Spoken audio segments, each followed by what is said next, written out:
Bismillah. Assalamualaikum warahmatullahi wabarakatuh. Selamat bertemu kembali teman-teman. Kali ini kami dari kelompok 2 akan menyampaikan tentang macam-macam ahli waris. Sebelum kita lanjut ke penjelasan tentang macam-macam ahli waris, izinkanlah saya untuk memperkenalkan anggota dari kelompok kami. Yang pertama ada Mbak Maulida, yang kedua Mas Fajar, yang ketiga Mas Hanif, yang keempat Mas Nasrullah, dan yang terakhir adalah saya sendiri yaitu Rifki Faradi. Dan yang selanjutnya kita akan membahas tentang macam-macam ahli waris yang sudah saya sampaikan di awal tadi. Tentang pembahasan ahli waris secara bahasa, berarti keluarga tidak secara langsung mewarisi harta peninggalan pewaris yang dapat mempengaruhi kedudukan dan hak-haknya untuk mendapatkan warisan. Terkadang yang dekat menghalangi yang jauh, atau ada juga yang dekat tetapi tidak dikategorikan sebagai ahli waris yang berhak menerima warisan karena jalur yang dilalui oleh perempuan.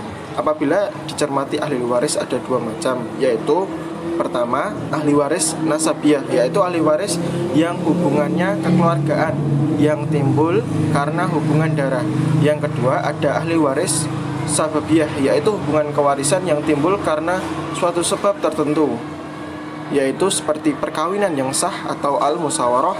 Dan yang kedua yaitu memerdekaan hamba sahaya atau al-wala, atau karena adanya perjanjian tolong-menolong. Untuk selanjutnya akan dijelaskan oleh Mas Hanif. Silahkan.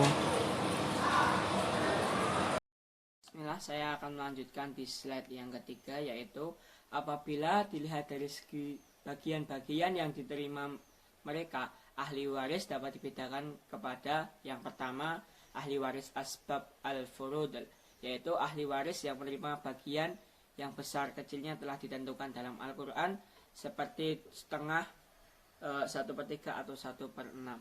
Nah itu. Yang kedua yaitu ahli waris ashabah, yaitu ahli waris yang bagian yang diterimanya adalah sisa setelah harta warisan dibagikan kepada ahli waris asbab al-furud. Yang ketiga yaitu ahli waris zawi al-arham, yaitu ahli waris yang sesungguhnya memiliki hubungan darah, akan tetapi menurut ketentuan Al-Quran tidak berhak menerima warisan apabila dilihat dari jauh dekatnya hubungan kekerabatan, sehingga yang dekat lebih berhak menerima warisan daripada yang yang lebih jauh. Dapat dibedakan yaitu satu ahli waris hajib, yaitu ahli waris yang dekat yang dapat menghalangi ahli waris yang jauh, atau karena garis keturunannya yang menyebabkannya dapat menghalangi ahli waris yang jauh, seperti itu. Dan yang kedua itu ahli waris mahjub, yaitu ahli waris yang jauh yang terhalang oleh ahli waris dekat hubungan kekerabatannya. Ahli waris ini dapat menerima warisan jika yang menghalanginya tidak ada. Terus selanjutnya yaitu tentang ahli waris nasabiah. Ahli waris nasabiah adalah ahli waris yang pertalian kekerabatannya kepada ahli waris didasarkan kepada hubungan darah. Nah, dari kekerabatannya didasarkan dengan hubungan darah. Dan ahli waris ini seluruhnya ada 21 orang. Dari 13 orang ahli waris laki-laki dan 8 orang ahli waris perempuan.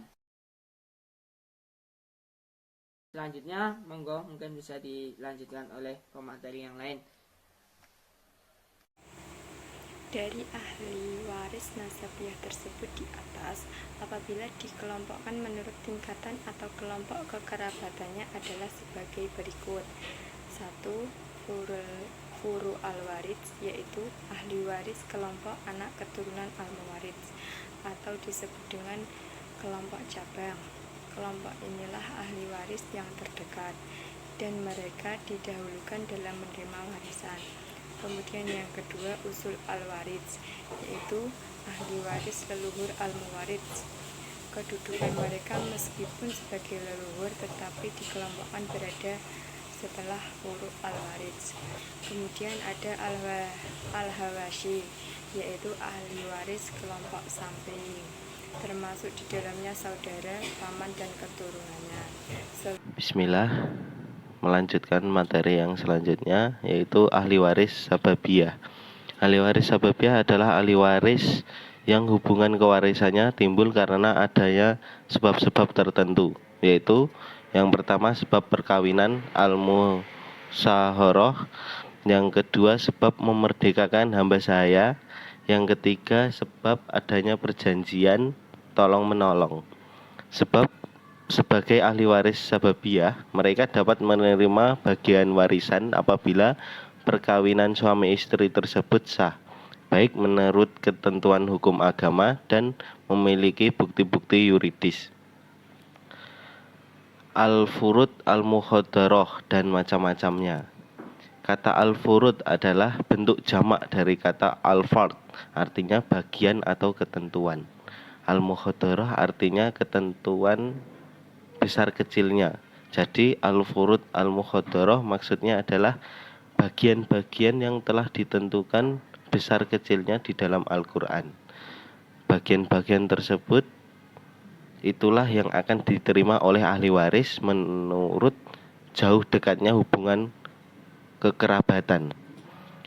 Adapun macam-macam al-furud al-mukhadharah yang diatur secara rinci dalam Al-Quran ada 6, yaitu yang pertama setengah atau separuh, al-nifs, sepertiga, al-suluts, seperempat, al-rubu, seperenam, al-sudus, seperdelapan, al-sumun, sepertiga, al-sulusin. Ahli waris ashab al-furud dan haknya. Pada umumnya ahli waris ashab al-furud adalah perempuan, sementara ahli waris laki-laki menerima bagian sisa as-sahabah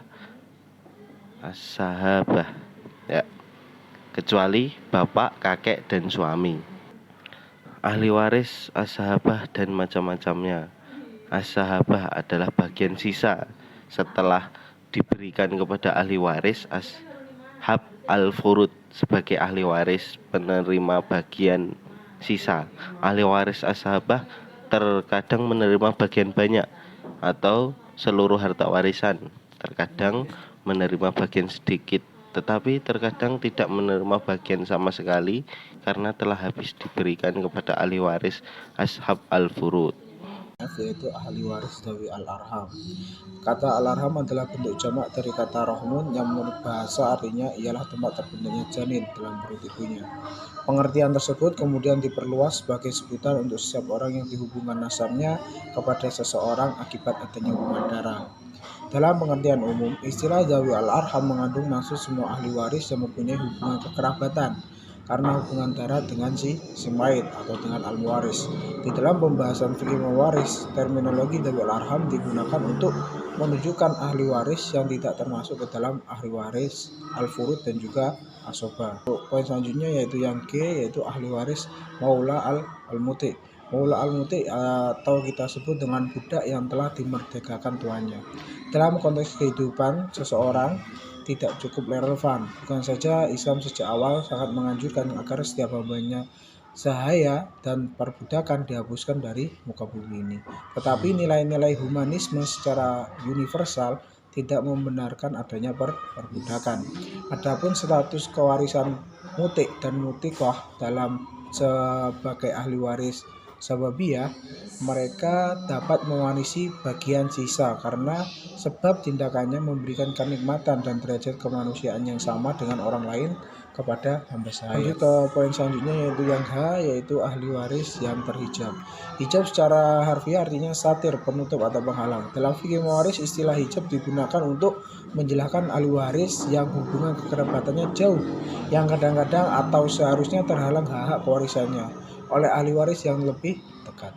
Ahli waris yang menghalangi disebut hajib dan ahli waris yang terhalang disebut dengan mahjub. Keadaan yang menghalangi disebut dengan hijab.